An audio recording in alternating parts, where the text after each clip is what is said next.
যারা মানুষের ভোট চুরি করে, যারা অন্যায়ভাবে মানুষের উপর জুলুম করে, অত্যাচার করে, চাউল চুরি করে, গম চুরি করে, মানুষের অধিকার নষ্ট করে, এরা কখনো চরিত্রবান আদর্শবান নেতা হতে পারে না। এরা চরিত্রহীন লম্পট। কোন মুসলমানের সন্তান কখনো ওই ধরনের চরিত্রহীনদেরকে সাপোর্ট করতে পারে না। কথা ঠিক না ঠিক? তাই আমাদের সামনে সময় আসতেছে আল্লাহর জমিনে দ্বীনকে প্রতিষ্ঠার জন্য একজন সৎ নেতা নির্বাচন করে সংসদ ভবনে পাঠানোর জন্য। দেখতে হবে নেতার পারিবারিক জীবন থেকে সামাজিক জীবন, অর্থনৈতিক জীবন, প্রত্যেকটা জায়গায় নেতাকে দেখতে হবে সে অনুশাসন মারে এবং আনুগত্য করে একজনের, তিনি কে?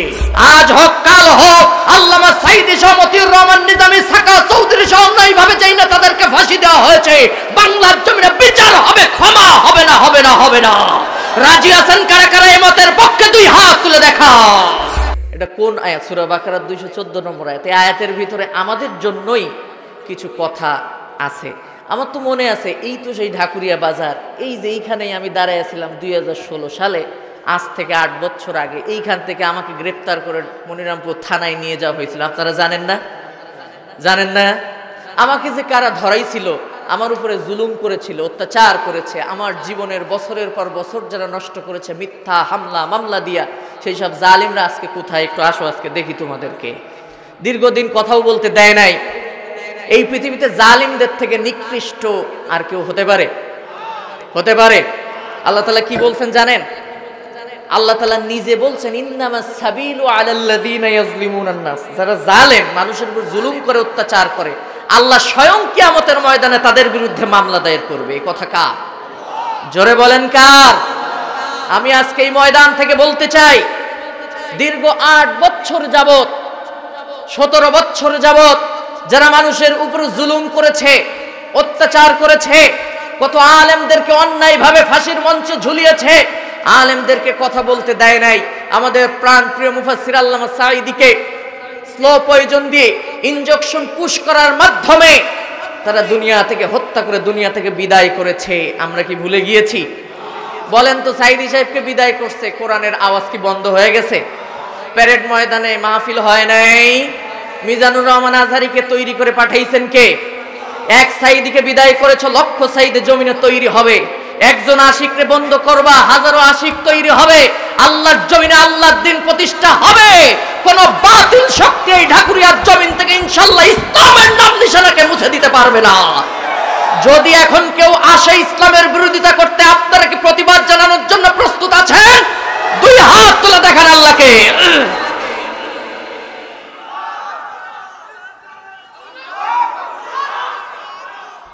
আপনারা যে স্লোগান দিচ্ছেন, এই স্লোগান দিলে ওই মিছিলে গেলে, জিয়াদের ময়দানে গেলে, পিছনতে আব্দুল্লাহ বিন উবাইয়ের মতো ফালাই বাড়ি এসে ছাড়া উপায় নাই। বিড়ালের মতো মেও মেও করতে, আল্লাহু আকবার। 17 জন তাকবীর ধ্বনি দিয়েছে, লক্ষণ সেন পিছনের দরজা দিয়ে ভাগছে। কথা ঠিক না ঠিক? শাহজালাল এক হাতে তরবারি, আমরা নাম লাগাইছি শাহজালাল আন্তর্জাতিক বিমানবন্দর, কিন্তু কাম সব করিয়েছে গৌর গোবিন্দ আর সূর্য সেন মার্কা। ঠিক না ঠিক? শাহজালাল কে ছিল? এক হাতে কোরআন আর এক হাতে তরবারি, গিয়ে আল্লাহু আকবার তাকবীর ধ্বনি দিয়েছে। গৌর গোবিন্দের রাজ সিংহাসনকে খতম করে পতন ঘটিয়ে কোরআনের রাজ সিংহাসন কায়েম করেছিল শাহজালাল। কথা ঠিক না ঠিক? আমরা সেই শাহজালালের উত্তরসূরি, আমরা উমর ইবনুল খাত্তাবের উত্তরসূরি, আমরা খালিদ বিন ওয়ালিদের উত্তরসূরি। ঢাকুরিয়ার জমিন ইসলামের ঘাঁটি। আমি বিশ্বাস করি আগামী দিনের পৃথিবী ইসলামের পৃথিবী। তার জন্য আমাদেরকে প্রস্তুত হতে হবে। আবারও যদি কোনো বদরের ময়দান থেকে, উহুদের ময়দান থেকে ডাক আসে, মুসলমান প্রয়োজন হলে পরে কাফনের কাপড় মাথায় বাঁধতে হবে। আবারও প্রয়োজন হলে জেলখানায় যাব, গ্রেফতার করবে, ফাঁসির মঞ্চে চড়বো। ইসলামের পথ থেকে এক চুল পরিমাণেও সরে যাব না। রাজি আছেন কিনা? আকাশ বাতাস কাঁপানো তাকবীর ধ্বনি দিয়ে আল্লাহকে দেখান দেখি। আল্লাহ কবুল।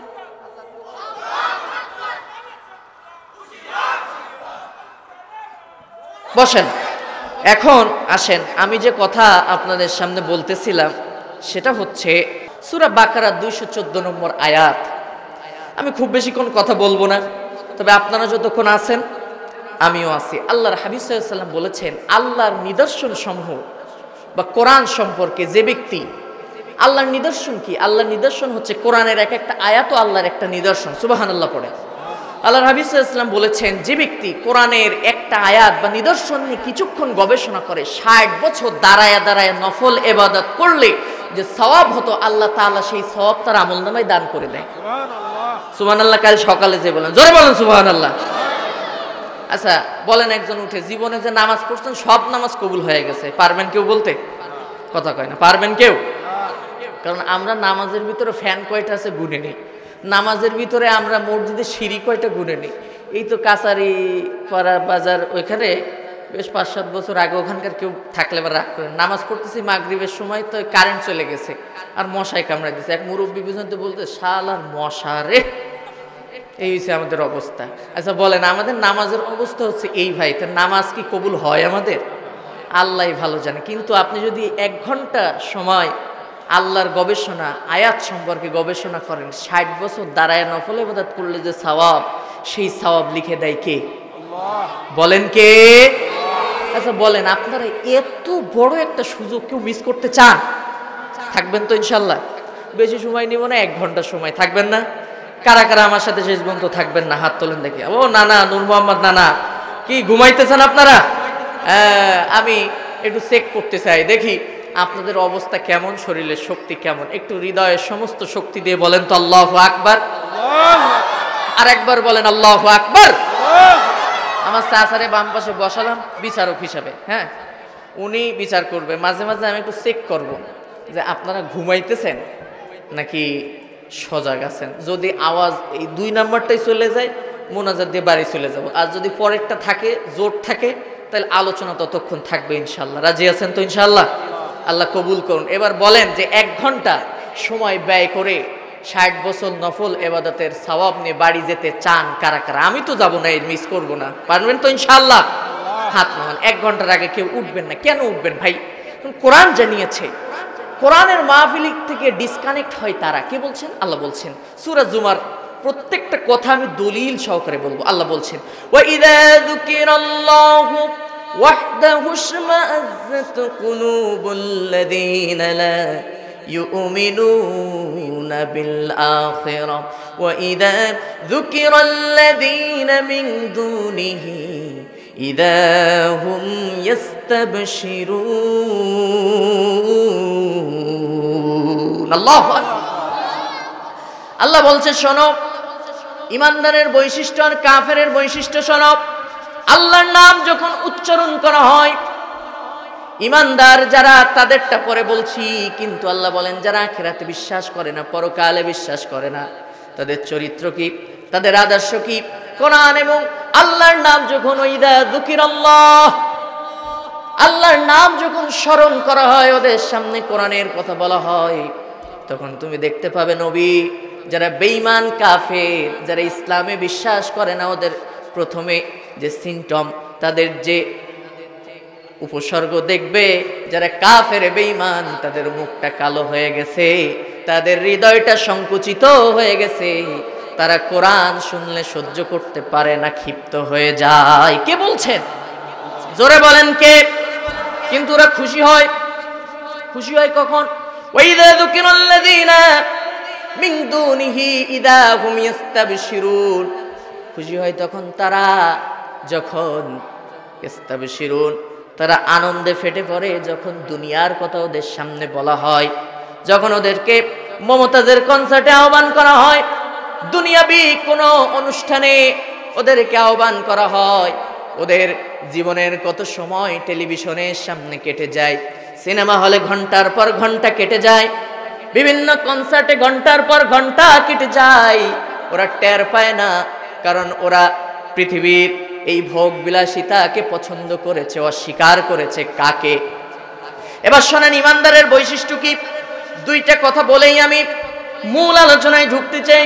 আল্লাহ বলছেন, ওয়া ইযা সামিউ মা উনজিলা ইলার রাসূলি তারা আ'য়ুনাহুম তাফিদু মিনাদ দাম'i মিম্মা আরাফু মিনাল হক ইয়াকুলুনা রাব্বানা আমান্না ফাকতুবনা মা'আশ শাহিদিন।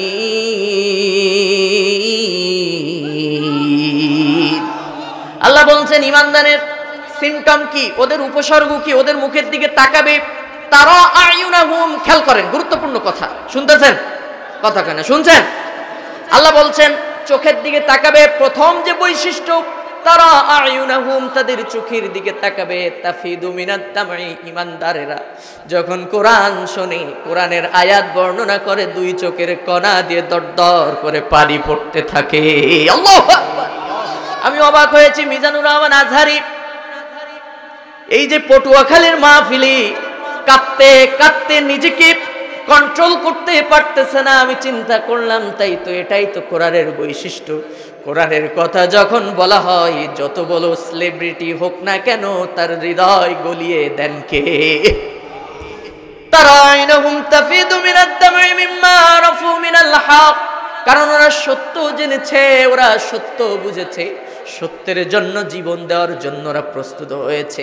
ওরা বলে ফাকতুবনা মা'আশ শাহিদিন, আয় রব্বুল আলামিন, সত্য জেনেছি, সত্য বুঝেছি, তুমি আমাদেরকে লিখে নাও ওই নামে যারা নাকি কোরআনের জন্য, ইসলামের জন্য, তোমার দিনকে বিজয়ী করার জন্য নিজের জীবনকে বিলিয়ে দিয়ে শহীদ হয়েছে, সেই শহীদদের কাতারে তুমি আমাদেরকে শামিল করে নাও। আল্লাহু আকবার। কথা কার? জোরে বলেন কার? শহীদ হতে চান তো সবাই? আমাকে শহীদ করে সেই মিছিলে শামিল করে নিও, যে মিছিলের নেতা আমির হামজা, খোবায়েব খাব্বাব, আল্লাহর ছিল যারা অতি প্রিয়, শামিল করে নিও। আল্লাহু আকবার। দুইটা দিক বললাম, ইমানদারের বৈশিষ্ট্য, কোরআন শুনলে খুশি হয়, চোখ দিয়ে পানি আসে, কে বলছেন? কাফের বেঈমান মুনাফিকদের বৈশিষ্ট্য হলো ওরা কোরআন সহ্য করতে পারে না। ওরা বলে কি, তাআলাউ ইলা মা আনজালাল্লাহু ওয়া ইলা রাসূল রাআইতাল মুনাফিকিনা ইয়াসুদ্দুনা আনকা সুদুদা। ইমানদারের সামনে কোরআন বললে খুশি হয়, আর কাফের মুনাফিকদের সামনে কোরআনের কথা বললে ওরা কোরআন থেকে মুখ ফিরায় নেয়। বাড়ি বলতে বলতে যায়, গেছিলাম ওই স্কুল মাঠে ওয়াজ শুনতে, যেয়ে দেখি হচ্ছে সব রাজনীতি। কথা ঠিক না বেঠিক? এখন যে উঠবেন চিনে ফেলবো কিন্তু 1 ঘন্টার ভিতরে, যে আমার কথা পছন্দ হয় নাই, আপনার আইডিওলজির বিরুদ্ধে চলে গেছে। কোরআন কি কোনো দলের কথা কয় না? কোনো দলের? জবান খুলে বলেন, কোনো দলের? আওয়ামী লীগ, বিএনপি, জামাত ইসলাম, জাতীয় পার্টি, চরমুনা, শোষিনা, আটরশি, হাটাজারি, দেওয়ানবাগি, চৈতপুরি, রংপুরি, দিনাজপুরি, হাকিমপুরি, বাংলাদেশে তো দলের কোনো অভাব নেই। কোরআন কোনো দলের? কে পাঠাইছেন? জোরে বলেন কে? যে কথা বলতেছিলাম, শহীদ হওয়ার কথা আল্লাহ তাআলা বলেছেন। শোনেন, শহীদের মর্যাদা কেন এত বেশি, তারপরে আলোচনা ঢুকতেছে। কিয়ামতের ময়দানে শহীদদেরকে আল্লাহ ডাক দিবেন। আল্লাহ তাআলা শহীদদের দিকে লক্ষ্য করে দেখবেন, কারোর হাত কাটা, কারোর পা কাটা, গুলির চিহ্ন, বোমার আঘাতের চিহ্ন। ওই যে মতিউর রহমান নিজামীরে ফাঁসি দিছো, গলায় ফাঁসির দড়ির চিহ্ন আছে, ওই দড়ি নিয়ে কিয়ামতের ময়দানে উঠবে। আব্দুল কাদের মোল্লাকে ফাঁসি দিছো, রক্তাক্ত শরীর। শোনেন, আমি আপনাদেরকে বলি, মতিউর রহমান নিজামী কি যে লাশ কবরে নামাইছিল পাবনা সাথিয়াতে, আমার বন্ধু মনির, ও আমার রুমমেট, আমারে বলতেছে, আশিক, একটা মুরব্বী মানুষ, 80 বছরের বৃদ্ধ, ফাঁসি দিল তো মানুষ মারা যায়, কি জালেম ছিল এরা, কি নির্দয় ছিল, একটু বলেন। শোনেন খেয়াল করে, শুধু ফাঁসি দেয় নাই, ঘাড়ের রক্ত পর্যন্ত কেটে দিয়েছে, হাতের রক কেটেছে, পায়ের রক পর্যন্ত কেটেছে। মনির আমাকে বলছে, আশিক, যখন কাফনের কাপড় সুদ্ধা তার লাশ হাতে উঠাইছি, কবরে যখন রেখেছি, আমার হাতের উপরে তাজা রক্ত আজও এখনো ভুলতে পারি নাই। 20 দিন জেলখানায় ছিলাম। আলী হাসান মুজাহিদকে যারা ফাঁসি দিয়েছিল, তার ভিতরে একজন আমাকে এসে বলতেছে, এই যশোরে ট্রান্সফার হয়েছে, ওই যে জল্লাদ যারা, ওই কমিটির একজন আমাকে বলতেছে, আমি ওখানে ছিলাম ওই কমিটির ভিতরে। আলী হাসান মুজাহিদ, উনি তো একটু ভারী ছিলেন, দেখছেন, বেশ শরীর স্বাস্থ্য মোটা। ফাঁসির রশি যখন লুজ দিয়েছি, এই ঘাড়ের থেকে সঙ্গে সঙ্গে মাথাটা আলাদা হয়ে যার উপক্রম। তাড়াতাড়ি গিয়ে নিচে পাজা করে ধরেছি। কি ভেবেছেন কিয়ামতের ময়দানে আপনারা উঠবেন?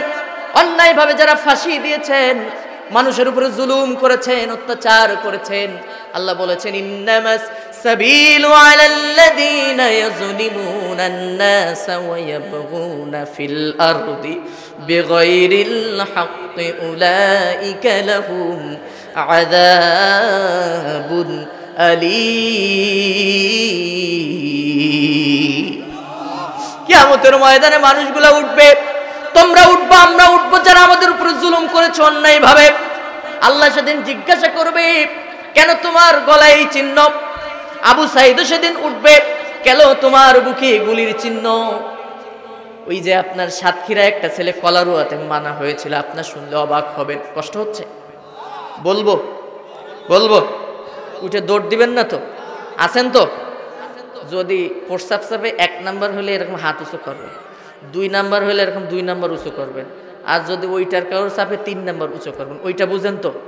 বিড়ি বিড়ি বিড়ি। কারণ ওইটা যদি কারোর চাগান দেয় তাহলে আবার মাথা উল্টা পাল্টা হয়ে যায়। ওইটা যদি খুব মারাত্মক লাগে 3 নাম্বার ছুটি নিয়ে যাবেন, মিথ্যা কথা বলে যাবেন, মুনাফিকের খাতায় নাম উঠবে। কিন্তু 1 ঘন্টা আপনাদের কাছ থেকে চেয়ে নিছি, কিন্তু কি থাকবেন তো? ইনশাল্লাহ থাকবেন তো?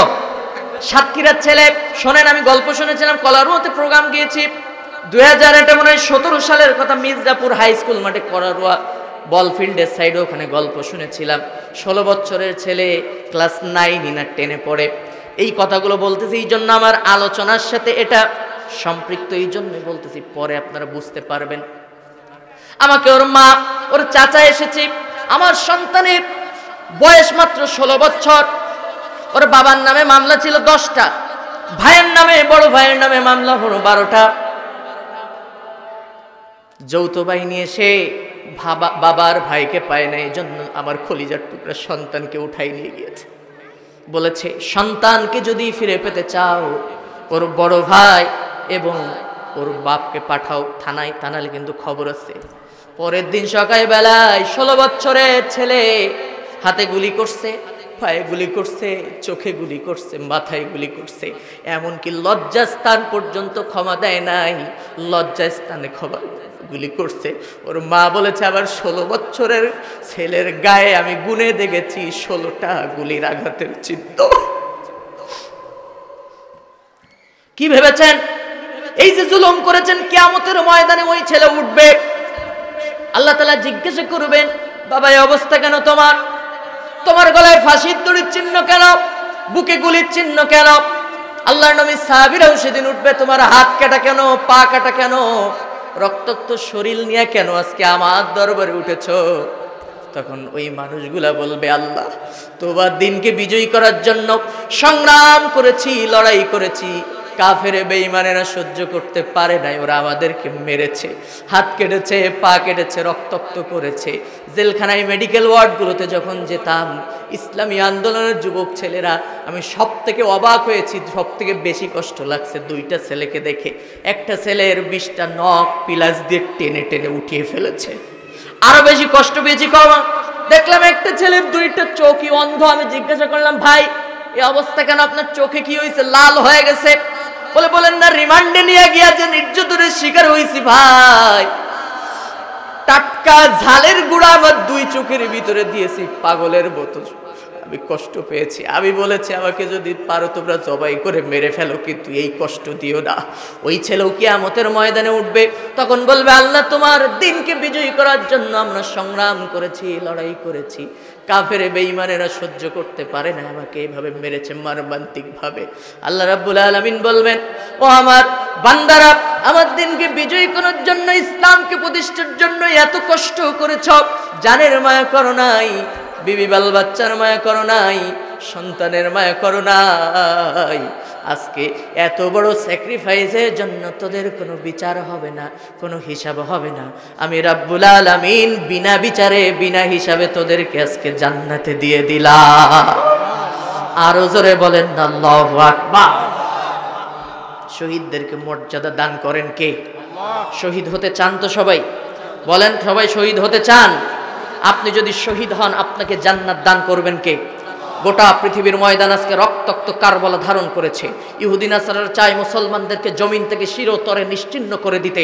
ওরা ষড়যন্ত্রে মেতে উঠেছে যে মুসলমানদের নাম নিশানা জমিন থেকে চিরতরে শেষ করে দিতে হবে, মুসলমানদেরকে জাগতে হবে, সমস্ত দল মত ভুলে যেতে হবে। আমিরে জামাত চরমনায়ের পীর সাহেব এক চেয়ারে বসেছে, এক টেবিলে বসেছে, আমরা সাধারণ আম জনতার দলে দলে বিভক্ত হওয়া যাবে না। হাতে হাত রাখতে হবে, কাঁধে কাঁধ রাখতে হবে। আল্লাহর জমিনে দিনকে প্রতিষ্ঠার জন্য শাহাদাতের ঈদগাহে শামিল হতে হবে। শহীদের তামান্না নিয়ে ইসলামের জন্য, কোরআনের জন্য আরেকবার জেগে উঠতে হবে। রাজি আছেন কিনা? দুই হাত তুলে দেখান আল্লাহকে। আল্লাহ কবুল করুন, বলেন আমিন। সম্মানিত ভাইরা, ইমানদারদের পরীক্ষা নেন কে? আল্লাহ বলছেন সূরা বাকারা 214 নম্বর আয়াতে, আম হাসিবতুম আন তাদখুলুল জান্নাহ, এমনি এমনি জান্নাতে যাবা? এত সহজ না। কিন্তু আমরা তো চালাক মুসলমান, বিপদে পড়লে মুসলমানদেরকে খুঁজে পাওয়া যায় না, কিন্তু যখন মানুষ ভালো থাকে তখন কিন্তু আল্লাহর নাম খুব ভালোভাবেই নাই। ঠিক না বে ঠিক? একটা ছোট্ট উদাহরণ দেবো আপনাদের, যদি কষ্ট না হয়। বলি কষ্ট হচ্ছে না তো? এক বেটা গাঁদা কিনতে যাচ্ছে বাজারে, পথের মাঝখানে এক বন্ধুর সাথে দেখা। কয় ভাই কোথায় যাও? বলে গাঁদা কিনতে যাচ্ছে। তো বন্ধু হুজুর মানুষ, বলতো তুমি বলো যে আমি গাঁদা কিনতে যাচ্ছি ইনশাআল্লাহ। যে কে? টাকা আছে পকেটে, গাঁদা বাজারে যাবো, কিনবো, বাড়ি চলে আসবো, ঘুমাই পড়বো, এর মধ্যে ইনশাল্লাহর কাজ কি? এটাই তো বুঝতেছে। বলছে যা, তোর সাথে তো যুক্তি দেবো না, তুই কেন গাধা। কারণ বাজারে গেছে, গাঁদা কেনছে। গাঁদাটা কি গাঁদা দেখে পছন্দ, হঠাৎ করে গাধার অসুস্থ তো, এই জন্য একটু জিজ্ঞাসা করতেছিলাম যে কোনো সমস্যা হয় কিনা। যাই হোক, তা গাধা দেখে ঠিকঠাক পছন্দ হয়ে গেছে, বাড়ি যাবে এমন সময় গাধার মালিক বলছে ভাই টাকা কই, টাকা দেন। ও পকেটে হাত দিয়ে দেখে সিসিংফা, টাকা নেই। টাকা গেল কই, টাকা গেল কই? এদিকে তাকায়, ডাইনে তাকায়, বামে তাকায়, সামনে কোনো জায়গায় টাকা পায় না। গাধার মালিক বলছে ভাই কোনো সমস্যা নাকি? বলছে ভাই মাফ করে দাও ইনশাআল্লাহ। বলছে কি হয়েছে নাকি? বলছে গাধা কেনা হবে না ইনশাআল্লাহ। বলছে কি হয়েছে কি? বলছে ভাই আমি বাড়ি যাব আল্লাহর রাস্তায়, তুমি কথা বলো না ইনশাআল্লাহ। আমি যদি বাড়ি যাই আমার বইয়ের কাছে গরম শুনতে হবে ইনশাআল্লাহ। এখান থেকে বুঝলেন কি, মুসলমান যতক্ষণ ভালো থাকে, কোনো পরীক্ষা না আসে, ততক্ষণ মুসলমান খুব ভালো আছে। কিন্তু যখন পরীক্ষা নেওয়া হয়, কঠিন সময় হয়, তখন মুসলমানদেরকে ময়দানে পাওয়া যায় না। আসতে বলেন কেন? এই যার সাথে কমান পড়ছে সে ঠিক বলে নাই, কথা কন না, ঠিক না বে ঠিক? কিন্তু আল্লাহ বলছেন আম হাসিবতুম আন তাদখুলুল জান্নাহ, এমনি এমনি জান্নাতে যাবা? এত সহজ না। পরীক্ষা কেমন হয় দেখে, সূরা বাকারা 250 নম্বর আয়াত আল্লাহ বলছেন পরীক্ষা কেমন হবে। ওয়ালাম্মা বারাজু লিজালুত ওয়া জুনুদিহি ক্বালু রব্বানা আফরিগ আলাইনা সাবরান ওয়া সাব্বিত আকদামানা ওয়ানসুরনা আলাল কওমিল কাফিরিন। আল্লাহু আকবার। তোমাদের পরীক্ষা নেওয়া হবে। কেমন পরীক্ষা? এই সূরা বাকারা 250 নম্বর আয়াতের শানে নজুলে ব্যাখ্যায় একটা ঘটনা আসছে। আমি ঘটনা বলা মূল উদ্দেশ্য না, এখান থেকে শিক্ষা নেব ইমানদারের জীবনে পরীক্ষা কেমনে আসে। ইমানদারদেরকে আল্লাহ তাআলা পরীক্ষা করবেন। বনি ইসরাইল বংশের সেনাপতি, মুসলিম সেনাপতি তালুতকে নিযুক্ত করা হলো। কিতাবে পড়েছি, তাফসিরের ভিতরে ফি জিলালিল কোরআন সহ অসংখ্য তাফসিরের ভিতরে আসছে মাত্র 313 জন, কোন বর্ণনা আসছে 3000। 2 জনকে আল্লাহ তাআলা বললেন তোমরা জিহাদের ময়দানে ঝাঁপিয়ে পড়ো, যুদ্ধের ময়দানে যাও। এদিকেই তাফসিরের ভিতরে পড়ছি যাদের বিরুদ্ধে যুদ্ধ করবে সেনাপতি, তার নাম হচ্ছে জালুত। এখন বলেন তো দেখি, মুসলিম সেনাপতির নাম হচ্ছে তালুত, মুসলিম সেনাপতির নাম কি? বলেন সবাই, উচ্চারণ করেন কি? আর যারা অমুসলিম সেনাপতি জালুত, জালুতের বিরুদ্ধে যুদ্ধে যাবে, পরীক্ষা কাকে বলে? কত বড় পরীক্ষা!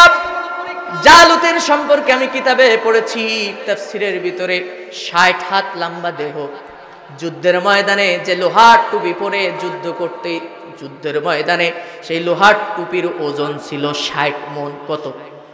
কথা কয় না, আরো জোরে বলেন। 60 হাত লম্বা দেহ, 60 মণ ওজন। সকালবেলায় নাস্তা করে একটা উট দিয়া তালুত সেনাপতি, মুসলিম সেনাপতিকে আল্লাহ তাআলা অর্ডার দিলেন তুমি মাত্র 313 জন নিয়ে যুদ্ধের ময়দানে ঝাঁপিয়ে পড়ো, খবরদার পেছনে আসা যাবে না। ওদিকে জালুত 1 জন নয়, 2 জন নয়, 3 লাখের উপরে সৈন্য নিয়ে মুসলমানদের জন্য যুদ্ধ করার জন্য রেডি হচ্ছে। আল্লাহু আকবার। কয় লাখ? কথা কয় না। আর এদিকে কত? 313। প্রথমে 3000 ছিল, কোন কোন বর্ণনায় আসছে প্রথমে যখন গিয়েছে 3000 আর ওদিকে 3 লাখ, তাহলে মুসলমানদের সংখ্যা কম নাকি বেশি? জোরে বলেন, কম না বেশি? কিন্তু মুসলমানেরা তো আল্লাহ ছাড়া এই পৃথিবীতে ভয় করে না। মুসলমানেরা বলে ওদিকে 3 লাখ থেকে থাকুক, আমরা আল্লাহর উপরে ভরসা করেছি, ইমানের পরীক্ষা দিব, অগ্নি পরীক্ষা দিব। 3 লাখ হোক আর 3 কোটি হোক, আমাদের সঙ্গে একজন আছেন, তিনি কে? আরো জোরে বলেন না, তিনি কে? আল্লাহ ওয়াদা করেছেন যারা ইমানদার, সংখ্যা কোনো সাবজেক্ট নয়। যারা ইমানদার তারা যদি আল্লাহর জমিনে দিন প্রতিষ্ঠার জন্য সামনের দিকে অগ্রসর হয়, তারা যদি আল্লাহকে রাজি খুশি করে সামনের দিকে অগ্রসর হয়, আমি রাব্বুল আলামিন অবশ্যই ইমানদারদেরকে বিজয় দান করব। আল্লাহু আকবার। কোরআন জানিয়েছে, ওয়ালা তাহিনু ওয়ালা তাহজানু ওয়া আনতুমুল আ'লাউনা ইন কুনতুম মুমিনিন। আল্লাহ বলছেন, অধৈর্য হয় না, নিরাশ হয় না। যারা তোমাদের বিরুদ্ধে ষড়যন্ত্র করে ওরা সংখ্যায় অনেক বেশি থাকতে পারে, কিন্তু তোমরা যদি আল্লাহর উপরে ভরসা করে সামনের দিকে অগ্রসর হও, আমি রাব্বুল আলামিন অবশ্যই তোমাদেরকে এই জমিনে একদিন বিজয় দান করব। কে বলছে? 3000 নিয়ে সামনের দিকে অগ্রসর হচ্ছে। সেনাপতি জালুত তার 3 লাখ সৈন্য নিয়েও রেডি হচ্ছে, যুদ্ধ হবে। সামনে পড়লো এক বিশাল নদী। তালুত আলাইহিস সালাম তার মুসলিম সৈন্যদেরকে ডাক দিয়ে বলে, শোনো, ইমানের পরীক্ষা হবে, এমনি এমনি জান্নাতে যাবা তা তো হবে না। হাসিবতুম আন তাদখুলুল জান্নাহ, এমনি এমনি জান্নাতে যাবা এত সহজ না। এই সূরা বাকারার 214 নম্বর আয়াতের তাফসীর চলতেছে। এমনি এমনি জান্নাতে যেতে পারবা না, অবশ্যই আল্লাহ রাব্বুল আলামিন তোমাদেরকে পরীক্ষা হবে, পরীক্ষা করে নিবেন যে কারা ইমানদার হয়েছে আর কারা হচ্ছে বেঈমান। কে বলছেন? জোরে বলেন, কে? 3000 সৈন্য নিয়ে সামনের দিকে অগ্রসর হয়েছে। সামনে পড়লো বিশাল নদী, এই নদী পার হবে, কিন্তু শর্ত আছে। পরীক্ষা কি? প্রচন্ড মাঘ মাসের প্রচন্ড ফাল্গুন চৈত্র মাস, ওই সময়ের প্রচন্ড গরম, এত বেশি গরম জমিন ফেটে চৌচির হয়ে গেছে।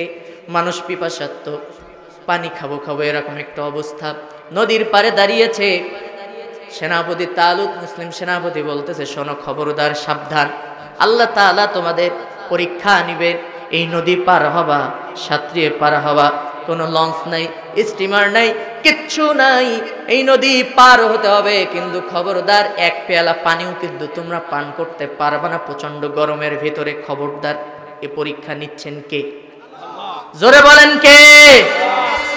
আল্লাহ বলছেন, অবশ্যই আমি রব্বুল আলামিন তোমাদেরকে পরীক্ষা করব।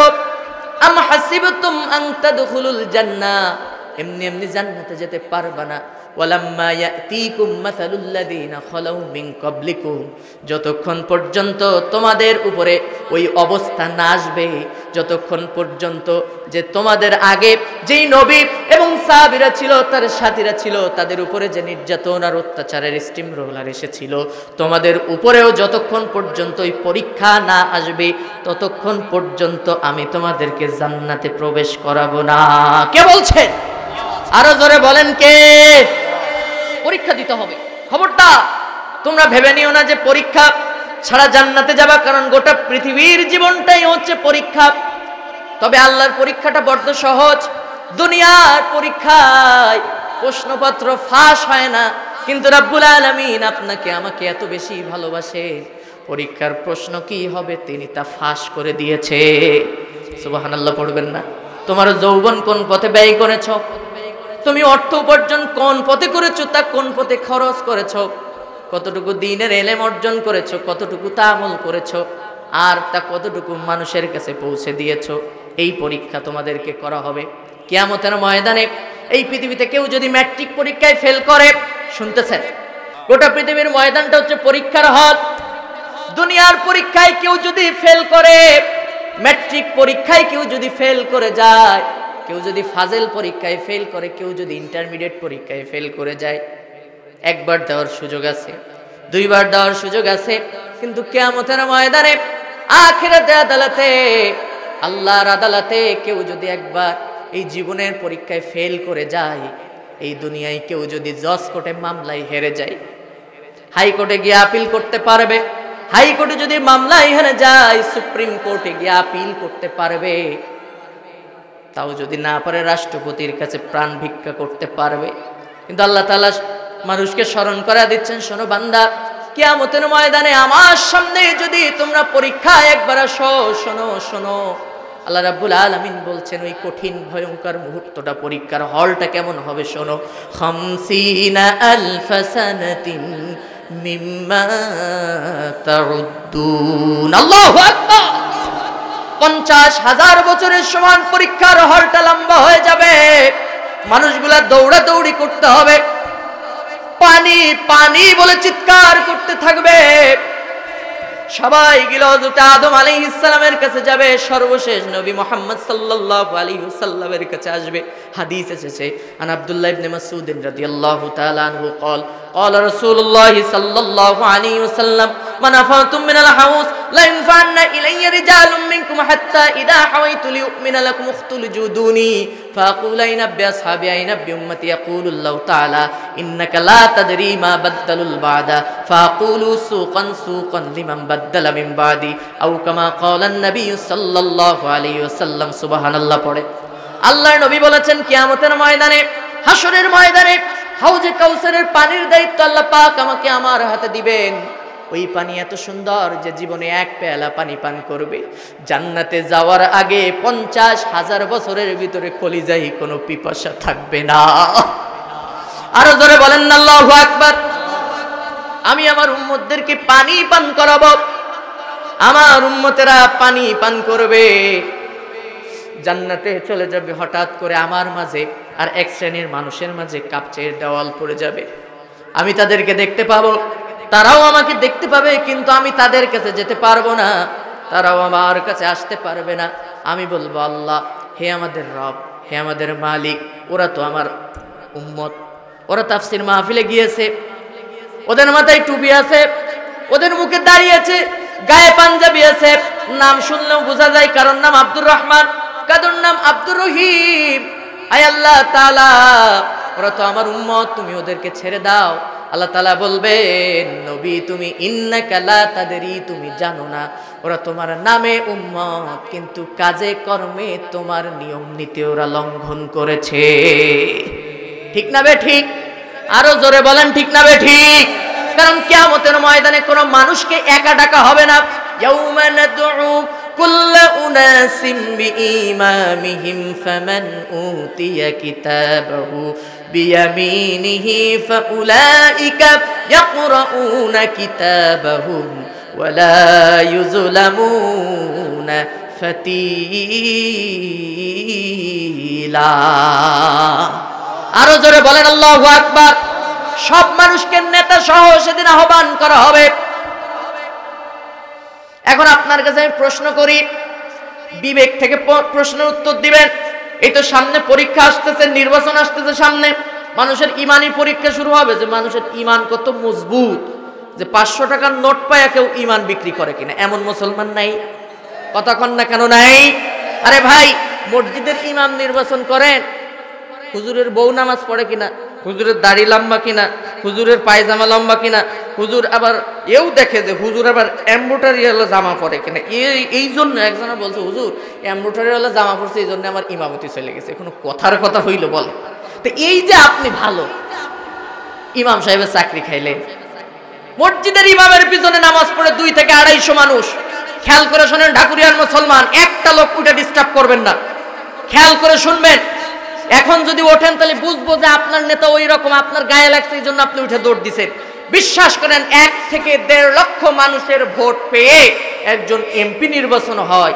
আপনারা একটু মনের থেকে বলেন তো, আপনি মসজিদের ইমামের পিছনে ইমামতি করেন, ইক্তেদা করেন 1 থেকে 1.5 ঘন্টা, আর আপনি সারাটা জীবন 5 বছরের জন্য যেই নেতা আপনি নির্বাচন করলেন, আপনার বাকি 23 ঘন্টা 24 ঘন্টার ভিতরে 23 ঘন্টা যেই ইমামের পিছনে ঘুরলেন, আপনার হৃদয় থেকে উত্তর দেন তো, তার চরিত্র কি ইমাম সাহেবের থেকে 100 গুণ ভালো হওয়া উচিত নাকি উচিত না?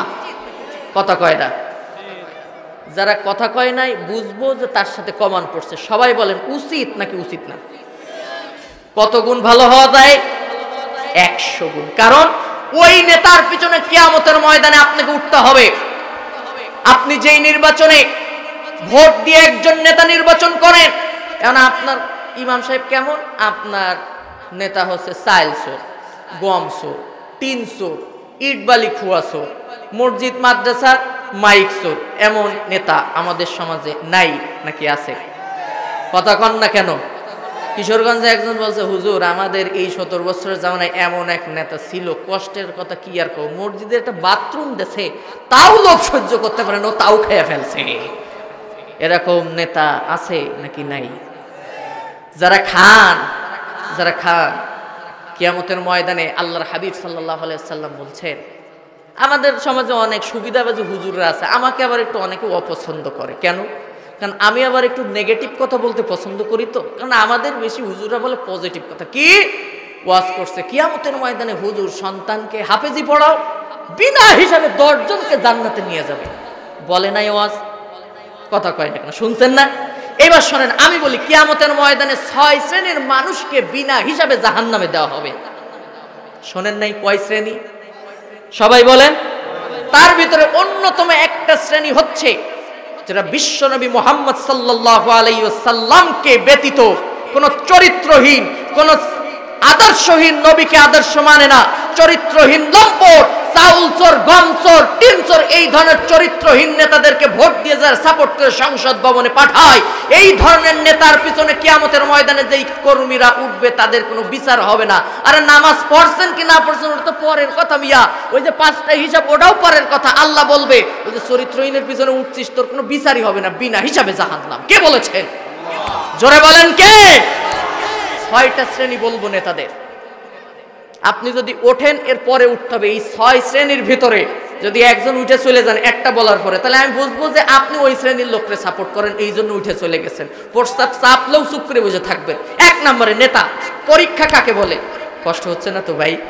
আপনারা আমার নিজের মানুষ, এই জন্য একটু মজা করি মাঝে মাঝে। কষ্ট পাইতেছেন না তো? আরে বকা দিলে পরে দিয়েন চায়ের দোকানে, এখন তো এই চেয়ারে আছি আমি, গিয়ারে আছি আমি, ঠিক না বেঠি? এখন আমার কথা অন্তত শোনেন। তাহলে কয় শ্রেণী? 6 শ্রেণী। 1 নাম্বার শোনেন, খেয়াল করে, আপনি কার পিছনে ঘুরতেছেন? আজকের মূল আলোচনা পরীক্ষা। এই যে সামনে ইমানি পরীক্ষা আসতেছে, তো যে আপনার ওই সিল যদি স্লিপ করে ডান থেকে বামে চলে যায়, তো মনে রাখবেন আপনার নামটাও ইমানের খাতার থেকে স্লিপ করে মুনাফিকের খাতায় চলে যাবে। আপনি জান্নাতে যাইতে পারবেন না, জাহান্নামে চলে যাবেন। কে বলেছেন? জোরে বলেন কে? বলবো 6 শ্রেণী। আপনারা আবার কষ্ট পাবেন না তো? রাগ করবেন না তো?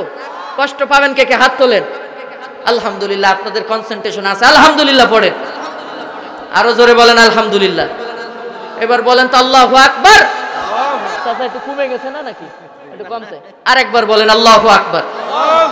প্রত্যেকটা কথা হবে দলিল দিয়ে, দলিল ছাড়া কথা বলবো না।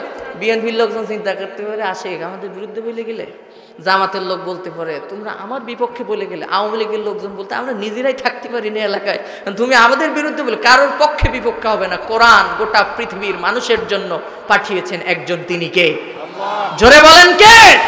1 নম্বর, ইয়া আইয়ুহাল্লাযীনা আমানু আতিউল্লাহ ওয়া আতিউর রাসূল ওয়া উলিল আমরি মিনকুম ফাইন তানাযা'তুম ফি শাইইন ফারুদ্দুহু ইলাল্লাহি ওয়ার রাসূল ইন কুনতুম তু'মিনুনা বিল্লাহি ওয়াল ইয়াউমিল আখির যালিকা খায়রুন ওয়া আহসানু তা'ওয়ীলা।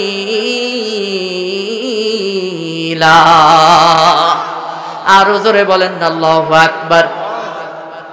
আমার কথাই রাগ করেন না, মোবাইল থাকলে রেকর্ড করেন, আয়াত নাম্বার লেখেন। সূরা নিসার 59 নম্বর আয়াতে আল্লাহ বলছেন, মা বোনেরা যারা আছেন যেখানেই যাই বলে মা বোনেদের ওয়াজ একটু পরে করব, কিন্তু এই ওয়াজ আপনাদের জন্য। কারণ মা বোনেরাও ভোট দেয় নাকি দেয় না?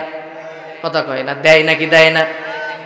নেতা যদি এমন হয়, আল্লাহ বলছেন আতিউল্লাহ ওয়া আতিউর রাসূল। এখানে যারা আলেম আছেন আমি তাদেরকে বলতে যে তাফসীর ইবনে কাসির পড়েন, তাফসীর ফি জালালিল কোরআন পড়েন, তাফসিরে মারিফুল কোরআন পড়েন, তাফসিরে রুহুল মানি, তাফসিরে তাবারি, তাফসিরে বাইহাকি, তাফসিরে সাফাতুত তাফাসির, তাফসিরে তাফহিমুল কোরআন, অসংখ্য তাফসিরে দেখছি এই যে আতিউল্লাহ, আতিউ শব্দের অর্থ হচ্ছে আনুগত্য করো। আল্লাহর নামের আগে আল্লাহ বলেছেন আতিউ, রাসূলের আগে বলেছেন আতিউ। কিন্তু উলিল আমরি মিনকুম, উলিল আমর মানেও হচ্ছে নেতা। আল্লাহ বলছেন নেতারও আনুগত্য করো।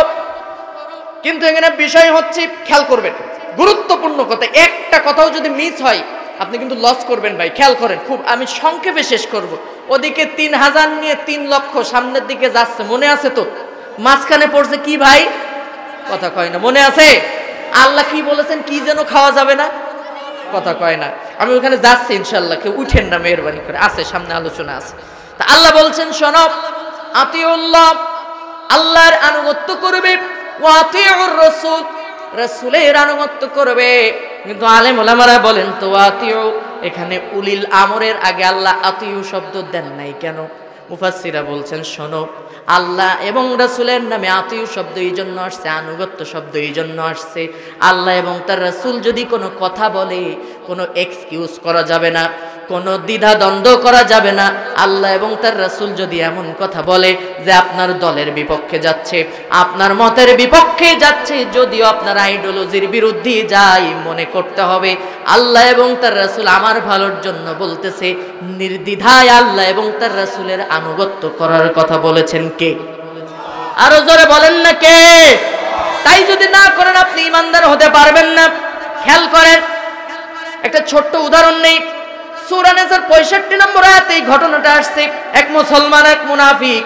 এটা সংক্ষেপে বলতেছি, এই ঘটনার উপরে 2.5 ঘন্টা আলাদা আলোচনা করা যায়, কিন্তু এই আয়াতের ভেতরে আসছে এই জন্য বলতেছি।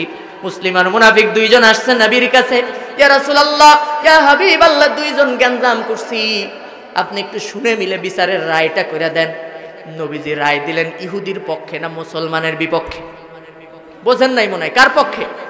ইহুদির পক্ষে রায় চলে গেল। বাইরে এসে মুসলমান বলতেছে, ইহুদি ভাই রায় মানতে পারলাম না, কেমন কথা? তাকাইতে হবে না, 1 নম্বরে যাচ্ছে মনে হয়, এদিকে খেয়াল করে। এটা কেমন কথা? নবীর পিছনে নামাজ পড়ি, রোজা রাখি, হজ করি, যাকাত দেই, নবীজি আমার পক্ষে রায় না দিয়া ইহুদির পক্ষে রায় দিল, এটা কেমন কথা? কিন্তু আমার নবী এই জমিনের ন্যায় বিচার প্রতিষ্ঠার জন্য আসছেন, কে বলছেন? জোরে বলেন কে? লাকাদ আরসালনা রুসুলানা বিল বাইয়িনাতি ওয়া আনজালনা মাআহুমুল কিতাবা ওয়াল মিজানা লিয়াকুমান নাসু বিল কিসত। আল্লাহু আকবার। আমি আমার নবীকে পৃথিবীতে 3টে জিনিস দিয়ে পাঠিয়েছি। 1 নম্বরে দিয়েছি কিতাব, 2 নম্বরে দিয়েছি বাইয়িনাত, 3 নম্বরে দিয়েছি ন্যায়ের পাল্লা, মিজান। বিধান দিয়েছি কেন জানো? আমার নবী জমিনের ন্যায় বিচার প্রতিষ্ঠার জন্য আসছে। কেন ঘটনা বললাম? ইহুদি বেচারার কথা শুনে মুসলমানও সন্তুষ্ট, আমার বিপক্ষ। এখন বলেন, আমাদের সমাজের নেতারা যদি হইতো এই সময়, কি মুসলমানের পক্ষে রায় দিত নাকি ইহুদির পক্ষে? মুসলমানের পক্ষে রায় দিত। কারণ যারা কোরআন দিয়ে বিচার করে না, ফায়সালা করে না, এরা হলো মিথ্যা বিচার করে, মিথ্যা রায় দেয়। দায়িত্বহীন কণ্ঠে বলতে পারি, দীর্ঘ 17 বছর যাবত জামাত ইসলাম সহ বিএনপির যত নেতাদেরকে অন্যায়ভাবে ফাঁসি দেওয়া হয়েছে, সব মিথ্যা, ভিত্তিহীন, এর সঙ্গে সত্যের কোনো স্পর্শ নাই। আজ হোক কাল হোক, আল্লামা সাইদি সহ মতিউর রহমান নিজামী, সাকা চৌধুরী সহ অন্যায়ভাবে যেই নেতাদেরকে ফাঁসি দেওয়া হয়েছে, বাংলার জমিনে বিচার হবে, ক্ষমা হবে না, হবে না, হবে না। রাজি আছেন কারা কারা এই মতের পক্ষে? 2 হাত তুলে দেখা।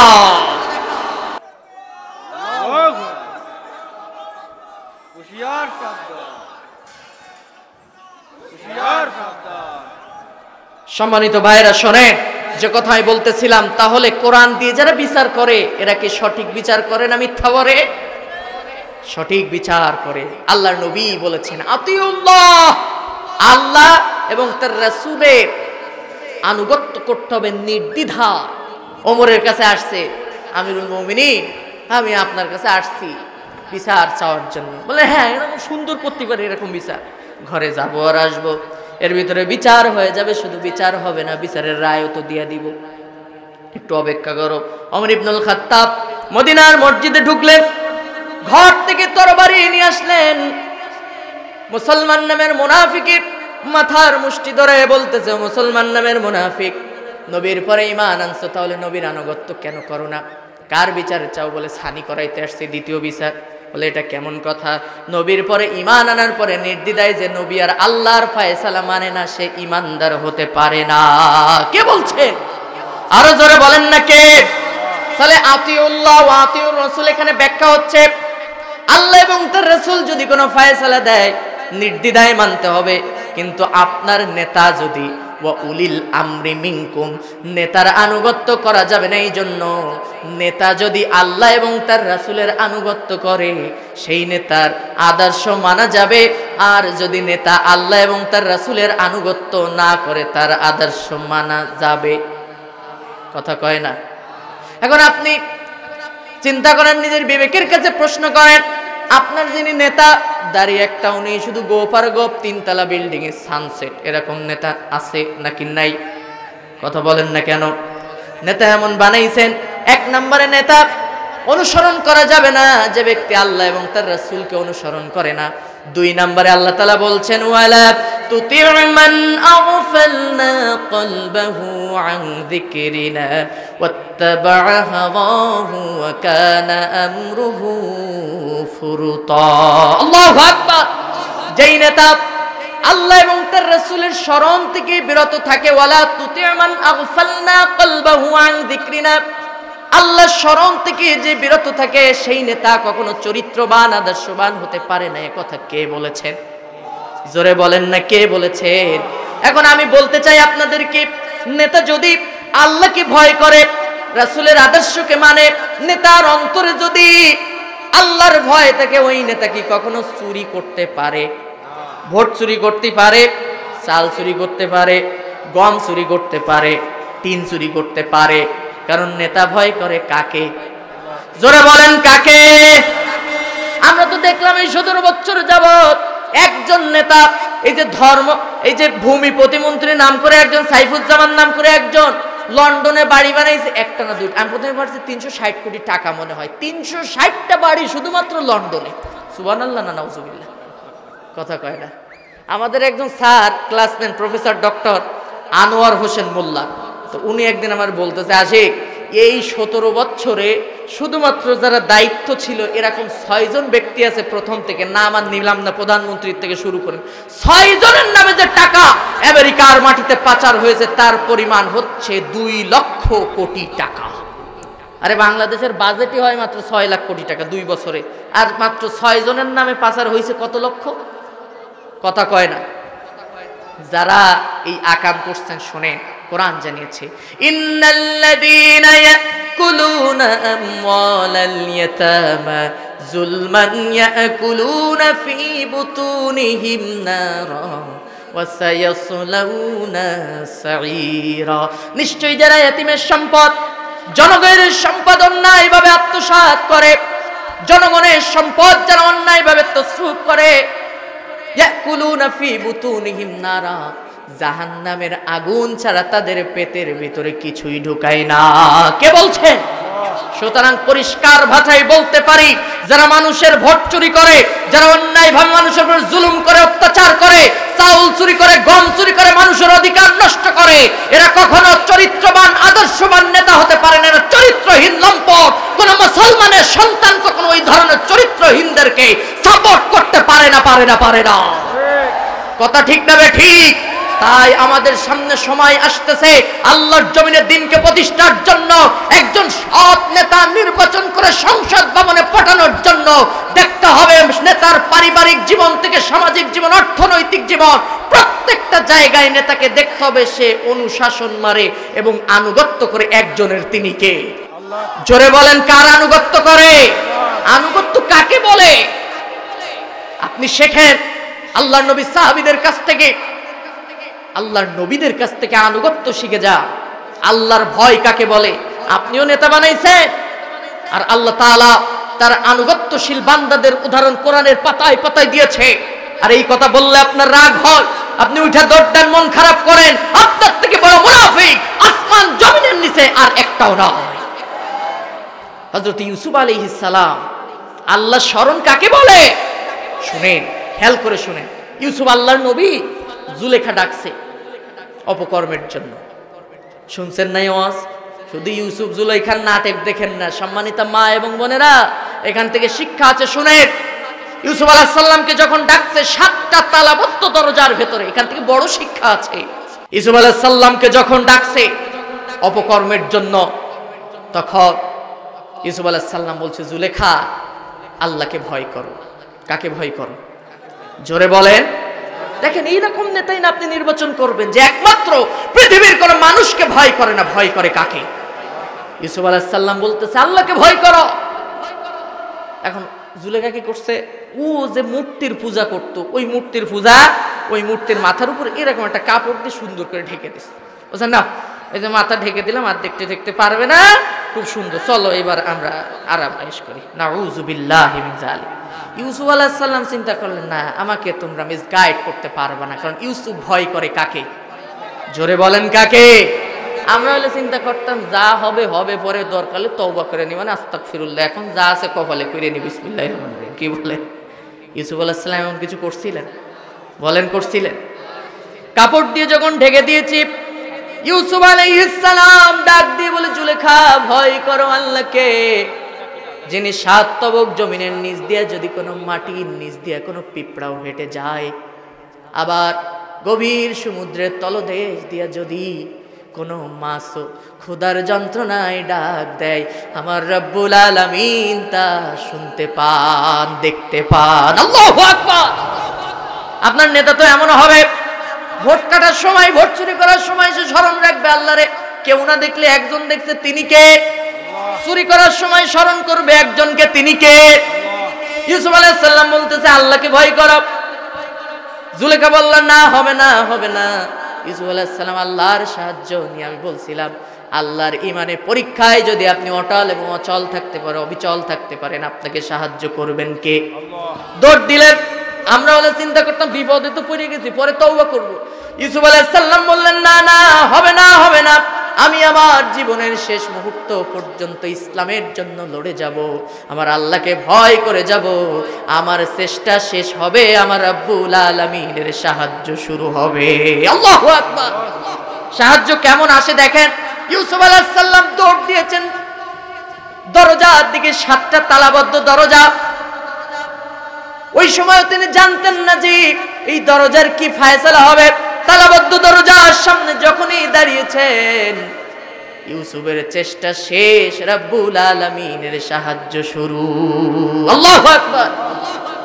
একটা নাই, দুইটা নাই, ইউসুফ আলাইহিস সালাম যখনই দরজার সামনে দাঁড়িয়েছেন, একটা একটা করে রব্বুল আলামিন তার কুদরতি শক্তি দিয়ে 7টা তালাবদ্ধ দরজাকে একটা একটা করে খুলে দিয়েছেন। আল্লাহু আকবার। এবার ইউসুফ আলাইহিস সালাম দেখেন সাহায্য কাকে বলে।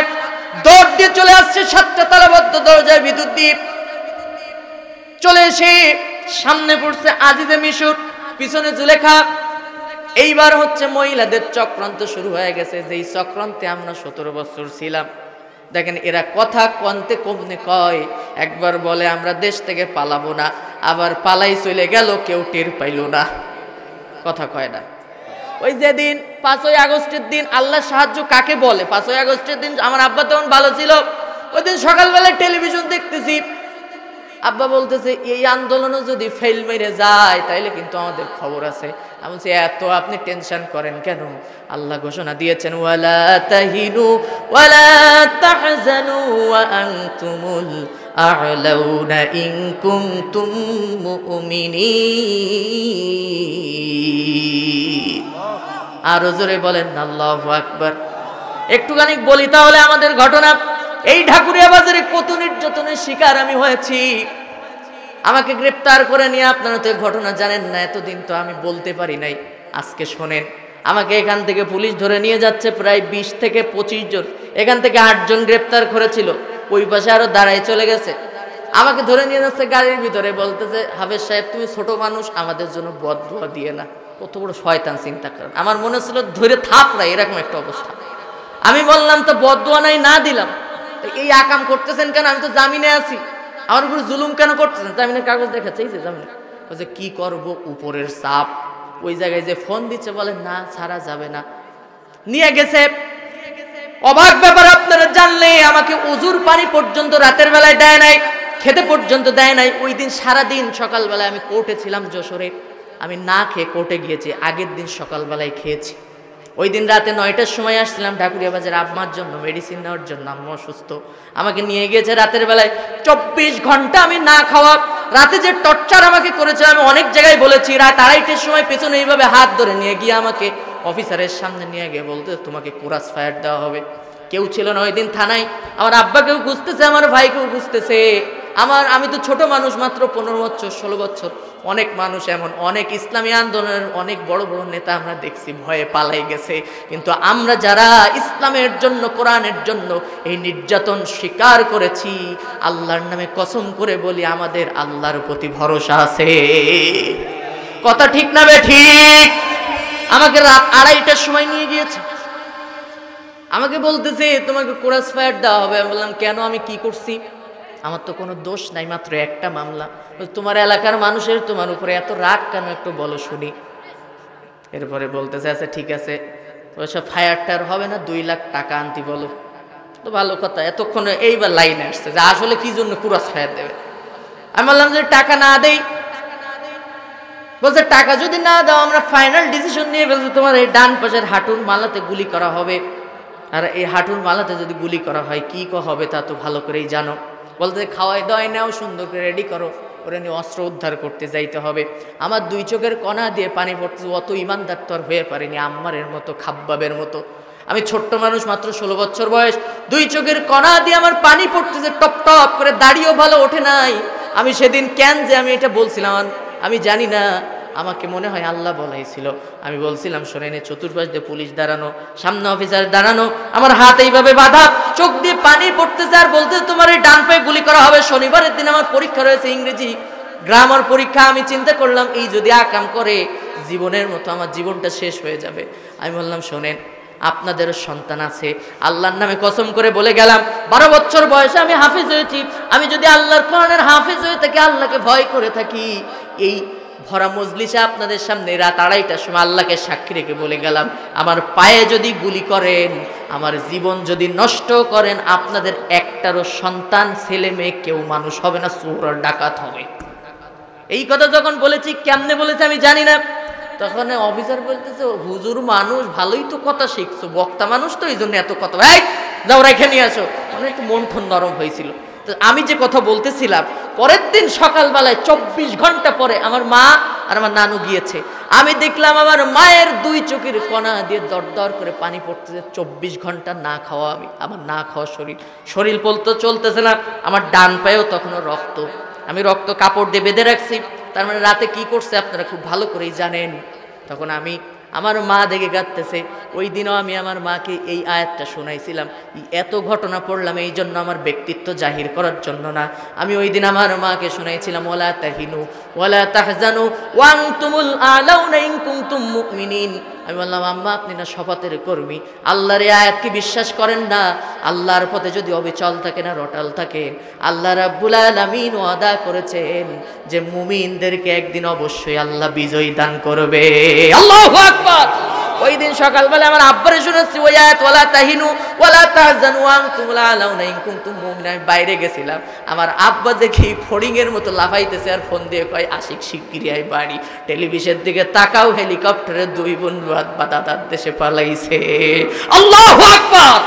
এ বিজয় দেওয়ার মালিক কে? জোরে বলেন না কে? 3000 সৈন্য নিয়ে যুদ্ধের ময়দানে যাইতেছে, যুদ্ধের ময়দানে যাচ্ছে, সামনে পড়লো বিরাট নদী, ইমানের পরীক্ষা হবে। ভুলে গেছেন আপনারা? 3000 সৈন্য নিয়ে নদীর ভিতরে ঝাঁপিয়ে পড়ছে। ওদিকে 3 লাখ সৈন্য, জালুত 3 লাখ সৈন্যদেরকে এই মাঠের মধ্যে নিয়ে বলতেছে শোনো, সকালবেলায় তোমাদের এত পরিশ্রম করার কোনো প্রয়োজন নাই। আমি সকালবেলা একটা উট দিয়ে নাস্তা করব, শতিনিক মুসলমান বাহিনীদেরকে মেরে তারপরে আমি সকালের নাস্তা খাবো, তার আগে নাস্তা খাবো না। খুব ভালো কথা, তোমরা সবাই ঘুমিয়ে থাকবা। এদিকে তালুত আলাইহিস সালাম 3000 সৈন্যদেরকে নিয়ে, তাফসীর থেকে বলতেছি, নদীর ভিতরে ঝাঁপিয়ে পড়েছে। ওই পারে সুস্থ সবল এত বেশি পরিমাণ পানি তারা পান করলো, 3000-এর ভিতর থেকে সুস্থ সবল ইমানি পরীক্ষায় উত্তীর্ণ হয়ে যারা ওই পারে এসে যুদ্ধের জন্য প্রস্তুতি নিল তাদের সংখ্যা খুবই নগণ্য, মাত্র 313। কত? জোরে বলেন, আরো জোরে বলেন, কত? 313। এদেরকে নিয়ে যুদ্ধের ময়দানে যাবে। জালুত 3 লক্ষ সৈন্য নিয়ে সামনের দিকে অগ্রসর হচ্ছে। এদিকে তালুত আলাইহিস সালাম সবাই মিলে ভয় আছে, তাই তো এই বিরাট যুদ্ধের দিকে যাব, সর্বনাশ কি হবে, মুসলমানের তো সংখ্যাই কম, বিপদ হয়ে যাবে।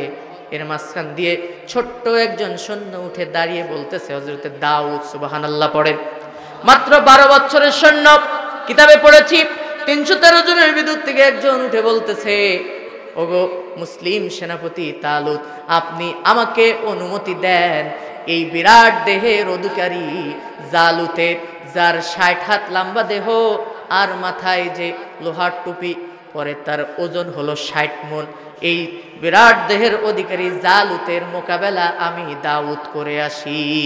আল্লাহু আকবার। সবাই মুস্কি মুস্কি হাসতেছে, পাগল নাকি তুমি, 12 বছরের সৈন্য কয়েকগুলোর সাথে যুদ্ধ করবে, এটা কথা হইল নাকি? দাউদ আলাইহিস সালাম বলতেছে, ও সেনাপতি, গর্ব করবেন না, অহংকার করবেন না, আমি পারি কি না পারি আমাকে একটুখানি সুযোগ দিয়ে দেখেন। আল্লাহু আকবার করবেন, আরো জোরে বলেন আল্লাহু আকবার। যুদ্ধের ময়দানে যাবে, বলে আচ্ছা ঠিক আছে। দাউদ বলতেছে, আচ্ছা ঠিক আছে, আপনি যদি অনুমতি দেন আমি যাব, আর অনুমতি না দিলে আমি যাব না। দাউদ আলাইহিস সালাম ওই তালুতের কাছ থেকে অনুমতি নিয়েছে, সামনের দিকে অগ্রসর হয়েছে। নদীর পাড় থেকে 3টা পাথরের টুকরা, কি অবাক ব্যাপার, দাউদের নাম ধরে ডাক দিয়েছে। কোরআনুল কারীমে আসছে, ইয়া দাউদ ইন্নাকা বিনা তাকতুল জালুত। আরো জোরে বলেন আল্লাহু আকবার। কয়টা পাথরের টুকরা? 3টা পাথরের টুকরা ডাক দিয়েছে। 12 বছরের সৈন্য আল্লাহর প্রতি, দ্বীনের জন্য, ইসলামের জন্য অবিচল আর অটল থাকার কারণে আল্লাহর সৃষ্টি পাথর, যেই পাথর কথা বলতে পারে না, কিন্তু পাথরের মুখ থেকে জবান খুলে দিয়েছে একজন, তিনি কে? জোরে বলেন না, তিনি কে? সে আল্লাহ কি এখনো আছেন? এজন্য সর্বদা একজনের আনুগত্য করতে হবে, তিনি কে? আমি বলছিলাম মূল আলোচনায় যে আপনি যে ইমানের পরীক্ষা দিবেন, 3 নম্বরে যেই নেতাকে আপনি সাপোর্ট করতে পারবেন না, কোরআন জানিয়েছে, ওয়ালা তুতিউ আমরাল মুসরিফিন আল্লাযীনা ইউফসিদুনা ফিল আরদি ওয়ালা ইউসলিহুন। সামনে যখন ভোট দিবেন সাবধান হয়ে যান। আল্লাহ তাআলা বলছেন, নেতা যখন নির্বাচন করবা, খবরদার যারা জমিনে ফাসাদ সৃষ্টি করে আর যারা সীমা লঙ্ঘন করে তাদেরকে খবরদার যেন তোমরা সাপোর্ট করবে না। কে বলছেন? জোরে বলেন। সীমা লঙ্ঘন কাকে বলে? আল্লাহ যে আইন দিয়েছি, যে ফয়সালা দিয়েছি, এটা হচ্ছে ইসলামের একটা বর্ডার, একটা সীমা। এর বাইরে যখনই আপনি যাবেন, ওয়ামা কানা লিমুমিনিন ওয়ালা মুমিনাতিন ইযা কাদাল্লাহু ওয়া রাসূলুহু আমরান আইয়াকুনা লাহুমুল খিয়ারাতু মিন আমরিহিম ওয়া মান ইয়াসিল্লাহা ওয়া রাসূলুহু ফাকাদ দাল্লা দালালাম মুবিনা। আল্লাহু আকবার। আল্লাহ বলছে, খবরদার খবরদার, ইমানদার যদি দাবি করো, চরিত্রবান আদর্শবান যদি দাবি করো, আল্লাহ কোরআন এবং হাদিসে যে ফয়সালা দিয়েছে, আল্লাহর রাসূল যে ফয়সালা দিয়েছে, কোন ইমানদার একটা আইন, একটা ফয়সালা অমান্য করার ক্ষমতা রাখে না। কে বলছেন? এখন আসেন, আপনারা যাদেরকে নেতা বানাইছেন, এবার যদি কেউ ওঠেন, আমি বুঝবো যে আপনাদের কলিজায় লাগছে। এই যে 17 বছর যাবত যাদেরকে আপনি ভোট দিয়ে সাপোর্ট করেন, যদিও ভোট দেন নাই, যারা সমর্থন করছেন, এত বলার পরেও যদি আপনার বিবেক না খুলে, আপনারা বলেন তো দেখি, এই 17 বছর যাবত কোরআনের একটা আইনও কি পাশ হয়েছে? কথা কয় না, হয়েছে? বরং আরো কেটে বাদ দিয়েছে। বিসমিল্লাহ সংবিধান থেকে ডিলিট করছে। আল্লাহর প্রতি আস্থা বিশ্বাস কেটে বাদ দিয়েছে।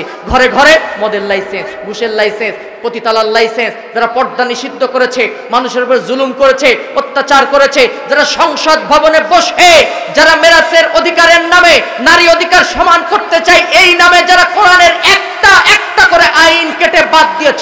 পরিষ্কার ভাষায় বলতে চাই, এরা কখনো চরিত্রবান হতে পারে না, এটা আদর্শবান নেতা হতে পারে না। মুসলিম নামের কলঙ্ক, এই জাতির কুলাঙ্গার মুসলমানের জাত হতে পারে না, পারে না, পারে না। সুতরাং কোন নেতাকে যদি নির্বাচন করতে চান, এমন নেতাকে সংসদ ভবনে পাঠাতে হবে, তাকে আদর্শবান এমন হতে হবে যে আল্লাহর জমিনে আল্লাহর দ্বীনকে প্রতিষ্ঠার জন্য কোরআন দিয়ে সংসদ পরিচালনা করার শপথ গ্রহণ করবে। রাজি আছেন এমন নেতাকে সাপোর্ট করতে? দুই হাত তুলে দেখান আল্লাহকে। নারায়ে তাকবীর, নারায়ে তাকবীর। 4 নাম্বার, এইটা বললে আবার কেউ কেউ একটু অসন্তুষ্ট হইতে পারেন। কোরআনের আয়াতের দলিল দিয়ে যদি বলি তাইলে কি আপনারা কষ্ট পাবেন? ওইটা দৌড় দিবেন, মন খারাপ করবেন? বিএনপির লোক একটু কষ্ট পাইতে পারে, আর আওয়ামী লীগের লোক একটু কষ্ট করে। কেন? আমি আয়াত নম্বর বলছি ভাই, আমি কোনো দলের পক্ষে না। মেহরবানি করে কেউ কষ্ট পাবেন না। সূরা নিসা, কোন সূরা? কথা কয় না, কোন সূরা? 34 নম্বর আয়াত। আল্লাহ বলছেন, আর রিজালু কাওয়ামুনা আলান নিসাই বিমা ফাদ্দালাল্লাহু বা'দাহুম আলা বা'দিন ওয়া বিমা আনফাকু। কে বলছেন? জোরে বলেন, কে বলছেন? আল্লাহ তাআলা ঘোষণা দিয়েছেন সূরা নিসা 34 নম্বর আয়াতে, আমি রব্বুল আলামিন পুরুষদেরকে এই জমিনে সৃষ্টি করেছি, তারা নারীদের অভিভাবক হিসেবে দায়িত্ব পালন করবে। এই জন্য নারীদেরকে বানাই নাই যে নারীরা পুরুষদেরকে পরিচালনা করবে। এই আয়াতের তাফসিরে সব মুফাসসির বলেছেন নারী নেতৃত্ব হচ্ছে হারাম। যারা বিএনপি করেন, আপনাদের ইসলামের জন্য অনেক অবদান। আমরা চাই এই জমিনে আর কোনো নারী নেত্রী আসবে না। রাজি আছে? কারণ নারী নেতৃত্ব হারাম করেছে কে? জোরে বলেন কে? আপনারা কি চান যে সামনে পুরুষ কোন শাসক আমাদের জমিনের নেতৃত্ব দিক? রাজি আছেন? এমন নেতাকে কি আপনি সমর্থন করবেন? বিএনপি যারা করেন, আমি বলেছি আপনাদের জন্য আমরা দোয়া করি, আপনারা সামনে কোনো পুরুষ নেতা নিয়ে আসেন। মেহেরবানি করে নারী নেতৃত্ব বাদ দেন। সংক্ষেপে বলছি, 5 নাম্বার, আল্লাহ বলছেন, ওয়া ইযিবতালা ইব্রাহিমা রাব্বুহু বিকালিমাতিন ফাতাম্মাহুন্না ক্বালা ইন্নী জাইলুকা লিন-নাসি ইমামা ক্বালা ওয়া মিন যুররিয়্যাতি ক্বালা লা ইয়ানালু আহদিল যালিমিন। আর জোরে বলেন আল্লাহু আকবার। আল্লাহ তাআলা বলছেন, খবরদার, খবরদার। ইব্রাহিম আলাইহিস সালামের কথা আল্লাহ তাআলা স্মরণ করে দিচ্ছেন। শোনো, আমি নবী ইব্রাহিম আলাইহিস সালাম কি জমিনে নেতা হিসেবে কবুল করেছি। কেন জানো? ইব্রাহিম আলাইহিস সালামকে নেতা হিসেবে ঘোষণা দিয়েছেন কে? আরো জোরে বলেন না কে? আল্লাহ ঘোষণা দিয়েছেন। জাতির পিতা হওয়া এত সহজ না। জাতির পিতা কার পক্ষ থেকে আসে? কথা কয় না। আল্লাহ বলছেন, ওয়া ইযিবতালা ইব্রাহিমা রাব্বুহু বিকালিমাতিন ফাতাম্মাহুন, আমি তাকে পরীক্ষা নিয়েছি, ইমানের অগ্নি পরীক্ষা ইব্রাহিম আলাইহিস সালাম উত্তীর্ণ হয়েছে। এই জন্য তাকে আমি পুরস্কার স্বরূপ দিয়েছি। তুমি মানুষের উপর জুলুম করবা আর চিন্তা করবা যে নিজেদের কর্তৃত্ব হাসিল করবা, জাতির পিতা হিসেবে ঘোষণা দিবা, এত সহজ না। জাতির পিতা হতে গেলে কার ইশারা লাগে? আল্লাহ বলেছেন, মিল্লাতা আবিকুম ইব্রাহিম হুয়া সাম্মাকুমুল মুসলিমিন, আমি এই জমিনে ইব্রাহিমকে জাতির পিতা হিসেবে ঘোষণা দিলাম। কে বলছেন? সুতরাং মুসলিম জাতির পিতা ইব্রাহিম আলাইহিস সালাম কোন চরিত্রহীন, কোন লম্পট, কোন এমন নেতা যারা কোরআন মানে না, ইসলাম মানে না, তারা কখনো জাতির পিতা হতে পারে না, পারে না, পারে না। জাতির পিতা হতে গেলে কার হুকুম লাগে? তাহলে আমরা একমাত্র ইব্রাহিম আলাইহিস সালামকে জাতির পিতা মানি, পৃথিবীর কোন মানুষকে মুসলিম জাতির পিতা মানি না, মানি না, মানি না। আপনারা কি এই কথার সাথে একমত? আল্লাহ কবুল করেন, বলেন আমিন। আল্লাহ বলছেন, ইব্রাহিম শোনো, আমি তোকে জাতির পিতা শুধু বানাই নাই, ইমাম বানাই নাই। তখন ইব্রাহিম আলাইহিস সালাম আল্লাহকে প্রশ্ন করছে, আল্লাহ আমার তো সন্তান আছে, তাদের ভিতরে কেউ কি নেতৃত্ব দিবে না? আল্লাহ তাআলা বললেন, ক্বালা লা ইয়ানালু আহদিজ জালিমিন, খবরদার। সূরা বাকরা 224 নম্বর আয়াতে যারা মানুষের উপরে জুলুম করে, অত্যাচার করে, মানুষের অধিকার নিয়ে যারা সিনিমিনি খেলে, যারা মানুষের অধিকার নষ্ট করে, যারা মানুষের উপরে জুলুম করে, তারা কখনো সমাজে নেতৃত্ব দেওয়ার ক্ষমতা রাখে না। কে বলছেন? জোরে বলেন কে? জুলুম যারা করে। আমি এটা বলে সামনের দিকে অগ্রসর হচ্ছি যে আমরা জালিম নেতা চিনব কেমনে, এটা আমাদের চেনার দরকার আছে না ভাই? কোরআন জানিয়েছে, ইন্নাল মুলুকা ইযা দাখালু ক্বরয়াতান فأفسدوها وجعلوا أعزة أهلها أذلة وكذلك يفعلون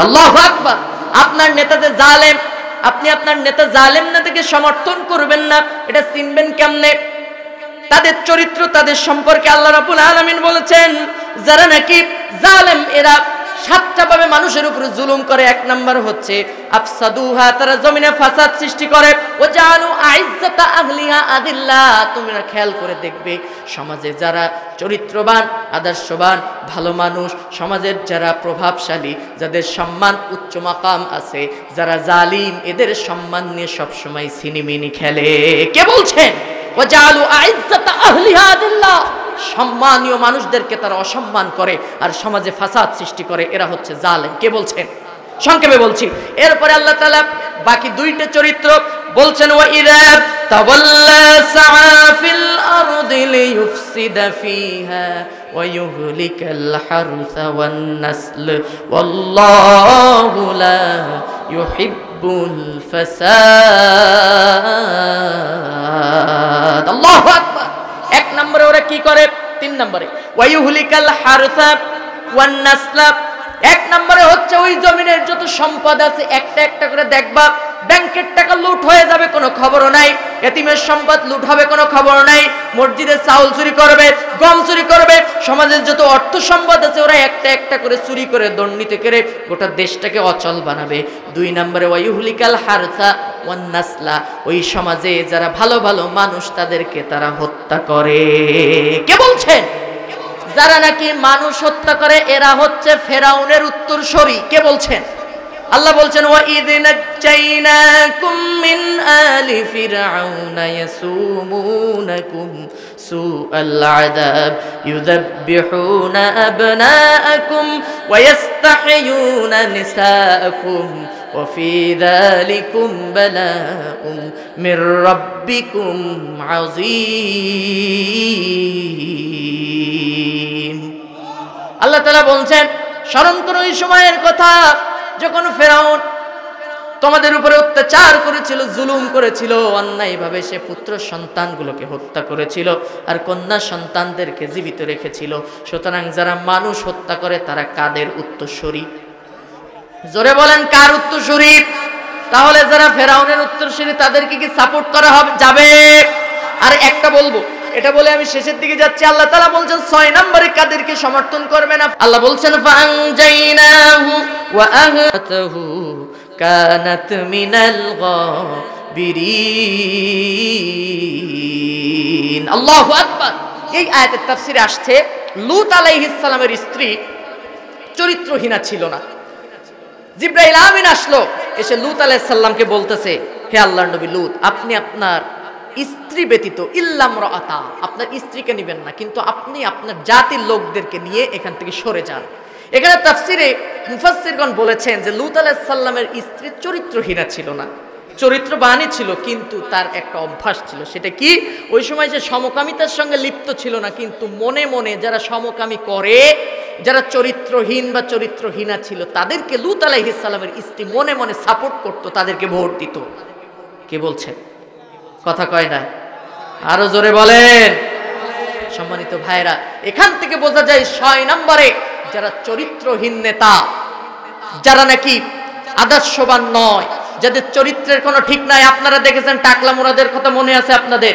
যে বলছিল রাষ্ট্র ধর্ম ইসলাম মানবো না তার 2 মিনিট না 3 মিনিটের ভিডিও ফাঁস হয়ে বোঝা গেছে তোমাদের নেতাদের কি চরিত্র ঠিক না বে ঠিক ওই সময়ের নেতাদেরকে দেখেছি টেলিভিশনের পর্দায় বসে এসি রুমের পর্দায় বসে নারী অধিকারের নামে তারা বলেছে নারীদের অধিকার প্রতিষ্ঠা করতে চায় কিন্তু তারা যখন রাতের বেলায় নাইট ক্লাবে গিয়েছে তারা যখন মদের আড্ডায় গিয়েছে জোয়ার আড্ডায় গিয়েছে তারা নারীদের অধিকার প্রতিষ্ঠার নামে রাতের বেলায় গিয়ে নারীদের সতীত্বের দিকে শকুনের মতো চেয়ে থাকতো কথা ঠিক না বে ঠিক ওই যে একজন কে যেন গান গাইতো আবার আমাদের যে ওই যে স্পিকার সাহেব আর দু একটা গান এই এমন এক গান গাইছে বন্ধু যখন বৌলিয়া আমার বাড়ির সামনে দিয়ে কি যেন একটা হয়ে যায় আপনারা শুনছেন না এরা ছিল আপনাদের নেতা সুতরাং আজকে এই মাহফিল থেকে শপথ গ্রহণ করতে হবে 1 নম্বরে যারা আল্লাহ এবং তার রাসূলের অনুগত্য করে না যারা জমিনে ফাসাদ সৃষ্টি করে সীমা লঙ্ঘন করে 3 নম্বরে নারী নেতৃত্ব হারাম 4 নম্বরে যারা আল্লাহকে ভয় করে না 5 নম্বরে যারা মানুষের উপরে জুলুম করে অত্যাচার করে, 6 নম্বরে যারা